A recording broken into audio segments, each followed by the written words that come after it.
We've been discussing the huge variation in net metering policies across the country. Okay, Gujarat was probably the first state to start this off. Okay, followed by I think Tamil Nadu and Karnataka. And then Pondicherry. They happened around the same time. And now a few states up north, Uttarakhand is now the most recent one to announce. Haryana has a variant of it, gazetted.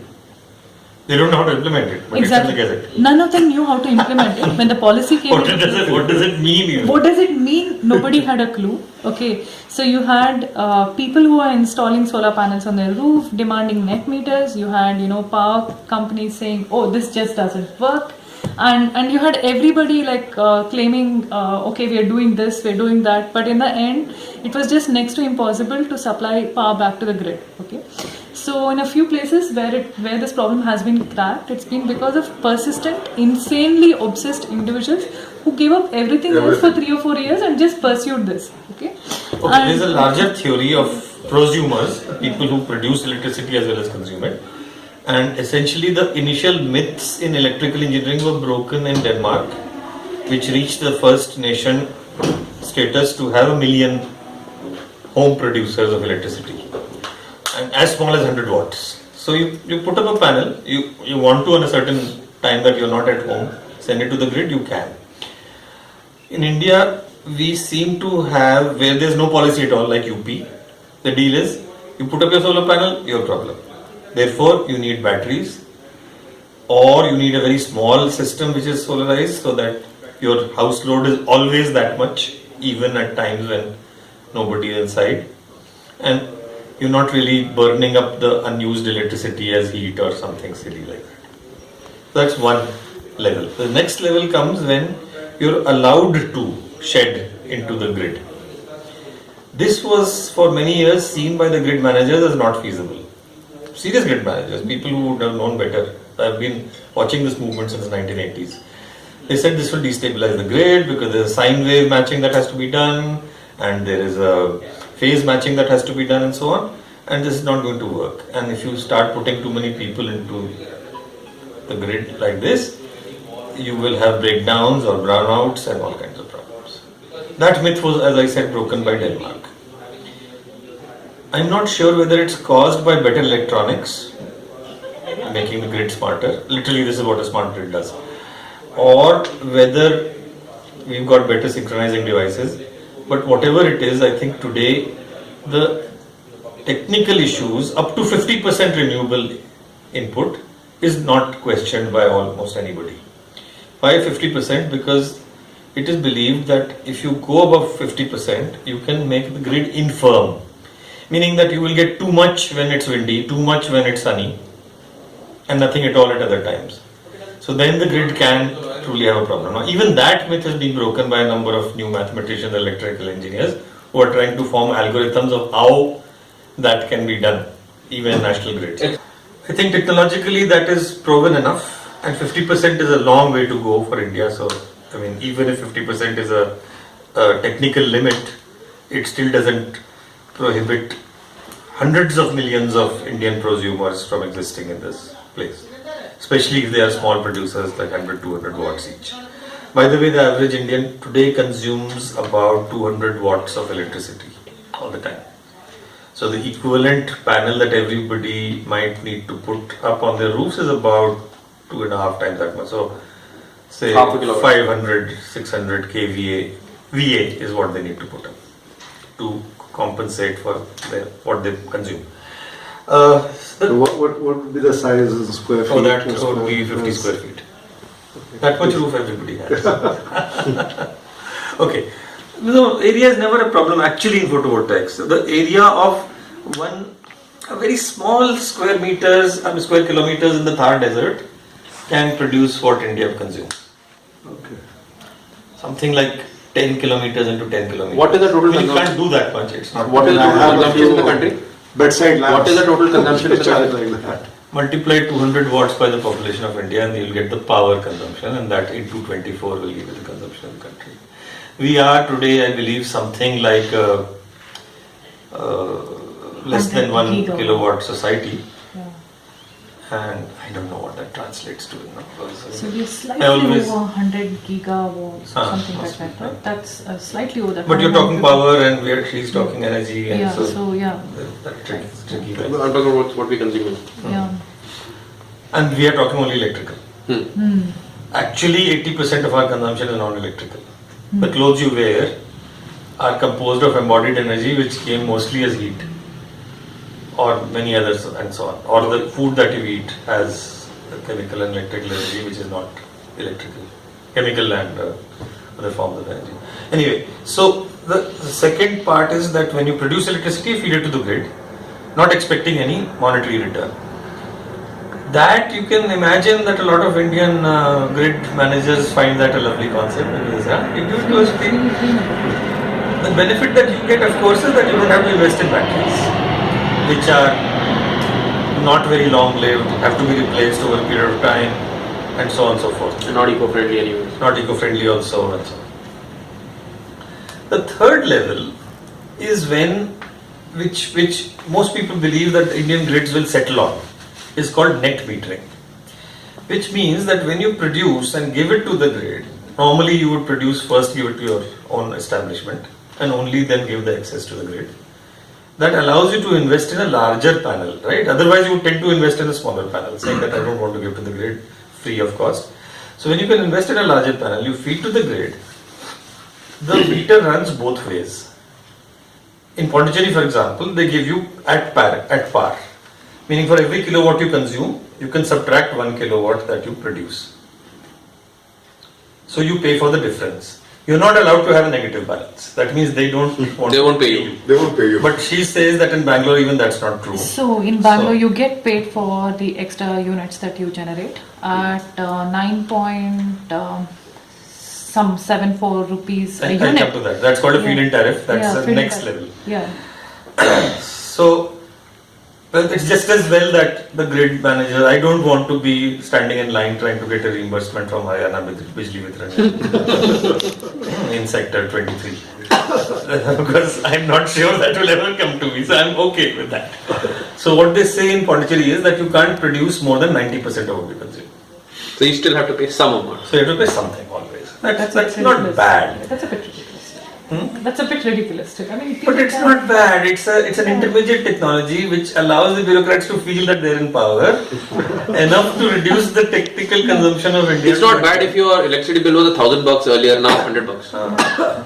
Yeah, it's. I mean, but then a lot of people would go solar if it did Absolutely, they're encouraged. make Well, economic encouraged. sense. Yeah. So. But the whole point is, and we must face this, that right now, well, they may not say this, but the entire grid managers of the nation are feeling highly insecure, and that's coming out in this business. Oh, it can't be done, or it'll create problems, and so on and so forth. But in 2 states, it's working. Fair enough. Yeah. But probably the people in UP who are probably last to hold out, or in Bihar, are feeling that those guys are fools. Here we have this kingship over the citizens of the जब state. देखो बत्ती काट देंगे. हम तो बत्ती काट देंगे, बत्ती हमारी है. And the people like Gujarat and Pondicherry are fools, or Tamil Nadu, because they've given up their whole hegemony over the people of India. But those are states with a deficit and they need energy. So, yeah. You're talking about ground level, JE, and then you're talking about the chief minister of the Now, city. let's also But face then- it. yeah. The linesman cannot easily make a hafta out of you If you have surplus if you electricity. have If you have electricity surplus, Guys who producing. tried to solve this problem have worked from the level of linesman right up to exactly. the That's exactly what Thar minister told in the you. central government. Okay, so that's No, the he's a only chairman to linesman and thing. linesman to Yeah, chairman. It's not very different from OPEC killing the electric car in 1954 or whenever it was Exactly. invented. Yeah. Because, their whole... Yeah, It is, absolutely. Yeah. and they may not even be conscious that they're doing it as a concerted effort, but that's the way it plays out.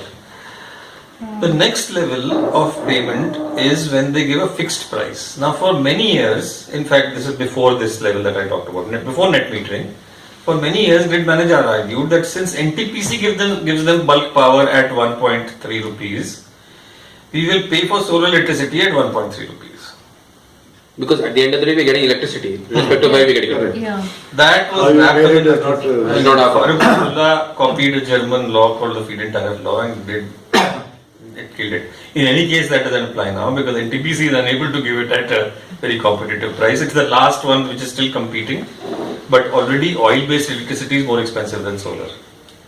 If it is produced at high quality plants. If it's produced in third class shadi wala good generators, then it's cheaper. Oil based electricity matlab? All Generator. from diesel and petrol. High quality plants का क्या मतलब है? Where do we have? They're actually with acoustic chambers and people मतलब actually even- replace their parts. Right, that's more expensive. That's more expensive. But it's only cheaper for the short term if you accept that you don't ever maintain them, that you kick it if it gets bad rather than repair it, and that you don't keep spare parts. Then it's a bit cheaper. But let me tell you, not for another, after 3 or 4 years, even that will No, vanish. because solar has come down to It's only 463. cheaper because diesel has gone down in price. Yeah. Because of a quirk of international economics for a year or two. But let's see, it will come back to being more expensive. But in Gujarat and Karnataka, the governments have argued that there is an installation cost to energy production which the Yes. government has had to bear. Correct. And so they said that people are producing solar energy, even if this is households which are producing solar energy, they need to be paid for the installation cost. Correct. And that's why they get paid more More. than So what now it we costs come us to this buy concept of the electricity. feed-in tariff. Now the feed-in tariff is an idea in which essentially the government is obliged to, the grid actually is obliged to pay more than the rate at which they may be giving the electricity. Suppose you're giving electricity at 6 rupees. In the net metering, you'll basically for every unit that you send into the grid, you will gain 6 rupees because it's a net meter. Grid managers find this comfortable because it doesn't hurt them and they say, चलो ठीक है. Net metering में तो पैसा तो आता ही नहीं है ना, it's unit. Exactly. It's unit. So there plus is a unit है fact तो that, and it can't be a minus number. yeah. Now, in this feed-in tariff method, which Farooq Abdullah was instrumental in getting when he was in the MNRE minister, what happens is that a group of experts sets a feed-in tariff. They say this is what it costs to bring in solar electricity. This is a fair price for solar, let's say. And that this should be applied for the next 5 years, 10 years, 20 years. If it's for 20 years, they will calculate in a different discount rate and this and that. And then, if you want to make it a market-based instrument, what happens is that you create a deal, which means that you can say to a grid manager, and this is how they do it in Germany and they'll do it in India also, that you are obliged to purchase at least 1% of your energy from renewable sources this year. And next year you will be obliged to purchase 1% more. All the way for the next 20 years, so that in the 20 years you will be 20% plus whatever you already were at the beginning. Typically 23-24%. By which time most economists feel that the disruption will happen because 20% is a hell of a lot of push into renewable energy in a grid. In any case, if some people are still saying 50% is the limit, then 25% is a pretty good amount. And who pays? So the grid buys 1%. It probably buys it at more expensive than coal-based electricity. So who's paying? The consumer pays. And again, the theory is that it's borne out by practice that consumer doesn't mind paying 1% more. So, for example, let's do a quick calculation. 6 rupees of electricity is being sold to the consumer. And even if that consumer buys, even if the producer, grid buys 1/100th of that electricity at 12 rupees, it will add at most 6 more paisa to the mix. To the mix. So it's not a big deal. So the consumer pays through inflation. And that's what's happening in the Bangalore case, which runs on a feed-in tariff policy. But not everybody does that. Now there are interesting issues where deals are made, where BESCOM can make a deal with certain consumers but not all. So certain consumers can have bought the quota either collectively or individually.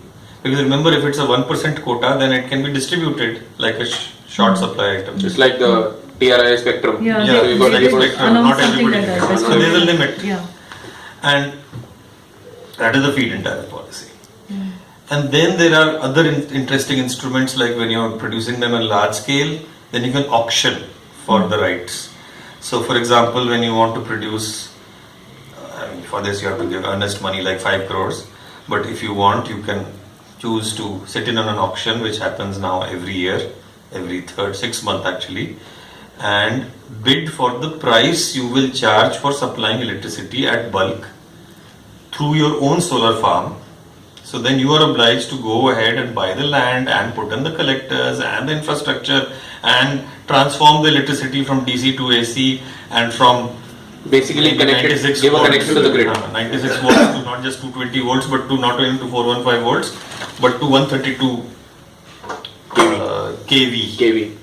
And then transport it 10, 20, 30 kilometers to the nearest government substation. Then go there and pick up the check for the electricity you have produced. And the government, nicely enough, is completely strict on only paying for the electricity. So they're saying, we don't care.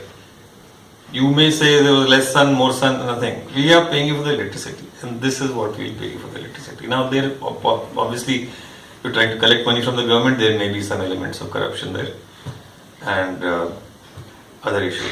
What the government has not allowed so easily yet is the ability to collectivize this kind of investment. So some people are trying that out. One of my clients is trying that out. That 100 megawatts, one person doesn't have to produce it.